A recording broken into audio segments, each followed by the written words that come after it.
Hello friends, good morning. Welcome to ask spoken English academy. मी आरती बाके एक नवीन video घेऊन तुमच्या समोर आली आहे. आज आपण काय शिकणार आहे, बरोबर आहे? एखादी भाषा जेव्हा आपण शिकत असतो, मग ते लिहिणं असेल, बोलणं असेल किंवा वाचणं असेल, तर त्याच्यासाठी आपल्याला ग्रामर येणं गरजेचं आहे असं आपल्याला वाटतं. तसं बघायला गेलं तर जेव्हा आपण आपलं मदर टंग शिकलेलं आहे ना, तेव्हा या तिन्ही गोष्टी शिकलेल्या नाही, डायरेक्टली आपण बोलायला शिकलेलं आहे. बट जेव्हा आपण दुसरी भाषा शिकत असतो तेव्हा आपला फोकस असतो की आपण व्याकरण शिकायला पाहिजे, जेणेकरून आपल्याला त्याचा फायदा होईल. तशी कन्सेप्ट सुद्धा बरोबरच आहे. जर आपल्याला बेस माहिती असेल तर आपल्याला थोडंसं इझी जातं, अशी आपली कन्सेप्ट ऍक्च्युली. तर जर आता इंग्रजी शिकायचं झालं तर व्याकरण शिकायचं म्हणजे काय? जेव्हा आपण एखादं सेंटेन्स बोलत असतो तेव्हा ते कशा प्रकारचं सेंटेन्स आहे, म्हणजेच आपण कोणत्या काळामध्ये बोलतो हे आपल्याला माहिती असणं गरजेचं आहे. म्हणजेच आपल्याला शिकायचे आहेत टेन्सेस. टेन्सेस म्हणजे काळ. किती काळ आहे? तर मेन 3 काळ आहे: प्रेझेंट टेन्स, पास्ट टेन्स आणि फ्युचर टेन्स. जर इन डिटेल मध्ये बघायला गेलं तर ऍक्च्युली प्रेझेंट आणि पास्ट हे दोनच टेन्स आहेत आणि फ्युचर हे प्रेडिक्शन असल्यामुळे आपण फक्त फ्युचर सांगण्यासाठी म्हणून आपण त्याचा वापर करतो. तसं बघायला गेलं तर फ्युचर हा टेन्स कन्सिडर केला जात नाही इंग्लिशमध्ये. बट आपण मराठीमध्ये जसं शिकतो तसंच इंग्रजी शिकत आहोत, त्यामुळे आपण 3 मेन टेन्सेस आहेत असं म्हटलं. मग हे 3 टेन्सेस आपण शिकले म्हणजे आपलं इंग्रजी परफेक्ट होतं का? तर ऑलमोस्ट हो म्हणायला हरकत नाही. बट सगळा भार आपण टेन्सेसवर देऊ शकत नाही. आता 3 टेन्सेस म्हणजे फक्त 3च वाक्य आहेत का? नाही. प्रत्येक या 3 टेन्सचे परत 4 सब प्रकार आहेत. जसं की simple tense, simple present tense, simple past tense आणि सिंपल फ्युचर टेन्स. म्हणजेच वरून ज्या गोष्टी आपण साधारणतः करत असतो त्या गोष्टी सांगत असताना आपण या 3ही टेन्सचा वापर करतो.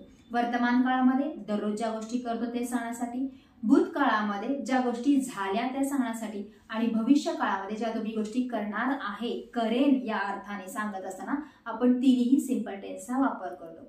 दुसरा जो आहे तो आहे कंटिन्युअस. कंटिन्युअस म्हणजे क्रिया चालू आहे. क्रिया चालू आहे म्हणजे काय? तुम्ही क्रिया ती करत आहात.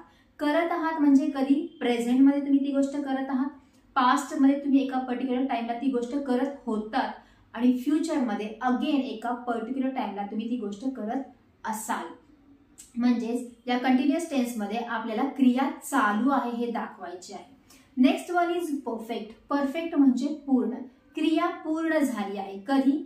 प्रेझेंट मध्ये पूर्ण झालेली आहे, पास्ट मध्ये पूर्ण झाली होती आणि भविष्य काळामध्ये पूर्ण झाली असेल तेव्हा आपण वापरणार आहे perfect tense. And the last one is perfect continuous tense. चालू पूर्ण क्रिया ज्याच्यामध्ये वर्तमान काळामधली आहे, भूतकाळामधली आणि भविष्य काळामधली. चालू पूर्ण वर्तमान काळ, चालू पूर्ण भूतकाळ आणि चालू पूर्ण भविष्य काळामध्ये क्रिया एका पर्टिक्युलर टाइमला सुरू झाली आणि ती आता चालू आहे का कुठे थांबली आहे का ती परत होणार आहे, या 3ही कन्सेप्ट आपण शिकणार आहे present perfect continuous, past perfect continuous आणि फ्युचर परफेक्ट कंटिन्युअस टेन्स मध्ये. पण लक्षात ठेवण्यासारखी ही गोष्ट आहे की प्रत्येक वेळेस प्रत्येक टेन्सला वेगळा वेगळा एक यूज आहे. पर्टिक्युलर टाइमलाच तो यूज करायचा आहे, मगच ते बरोबर होणार आहे. इन जनरली काही जण काय करतात, कोणताही सेंटेन्स आला की त्याच्यामध्ये प्रेझेंट कंटिन्युअस टेन्स घुसवण्याचा प्रयत्न करतात, जे की खरं तर रॉंग आहे. प्रत्येक वेळेस एक्सप्रेस करत असताना, बोलत असताना, रिप्लाय करत असताना कंटिन्युअस टेन्सचाच वापर केला जातो असं नाही. तुम्ही जर स्वतःला ऑब्झर्व केलं असेल किंवा दुसरा कोणी जर बोलत असताना ऑब्झर्व केलं असेल, ज्याला इंग्रजी थोडीफार येते, तर हा मिस्टेक कंपल्सरी केला जातो की I am coming, I am going, he is running, they are speaking हे एमिझरची फॉर्म आणि क्रियापदाचा आयएनजीचं रूप वापरलं जातं आणि बोलण्याचा प्रयत्न केला जातो. बट प्रत्येक वेळेस हे बरोबर नसतं, कारण प्रेझेंट कंटिन्युअस टेन्सचा वेगळा वापर आहे आणि बोलत असताना तुम्ही कसा वापर करताय ते बरोबर आहे का नाही बघणं गरजेचं आहे. म्हणजेच तुम्हाला प्रत्येक एक टेन्सचा प्रॉपर यूज, प्रॉपर सेंटेन्स कसं करायचं हे माहिती असणं गरजेचं आहे. प्रत्येक 12 टेन्सला एक स्ट्रक्चर आहे. स्ट्रक्चर मीन्स सूत्र, की याच स्ट्रक्चर प्रमाणे, याच फॉर्म्युला प्रमाणे तुम्हाला सेंटेन्स करायचे.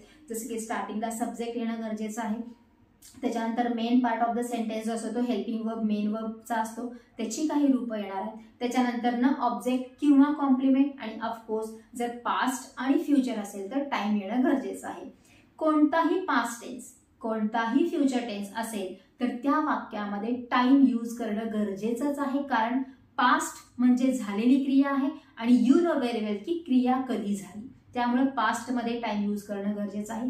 फ्युचर म्हणजे तुमचे ते सगळे प्लॅनिंग्स आहेत, म्हणजेच तुम्ही ते प्लॅनिंग टाइमनुसार ठरवलेलं आहात, म्हणून फ्युचरच्या प्रत्येक सेंटेन्समध्ये टाइम येणं गरजेचं आहे.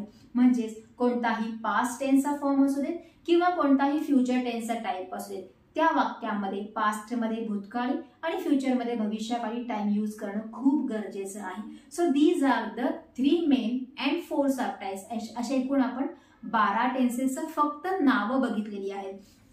इन डिटेलमध्ये आपण प्रत्येक एक टेन्स शिकणार आहे. त्याचं वाक्य कसं होतं, निगेटिव्ह करत असताना कसे चेंजेस होतात, क्वेश्चन्स कसे होतात, WH टाइप क्वेश्चन कसे होतात, आपण रिप्लाय कसं करू शकतो, शॉर्टमध्ये रिप्लाय कसं करू शकतो किंवा पूर्ण सेंटेन्समध्ये कसं रिप्लाय करू शकतो, हे प्रत्येक पुढच्या व्हिडिओमध्ये आपण शिकणारच आहे. दिस इज फॉर टुडे की टेन्सेस कोणते आहेत आणि त्यांची नावं काय आहेत आणि त्यांचा आपल्याला अभ्यास कसा करायचा आहे. So thanks for today.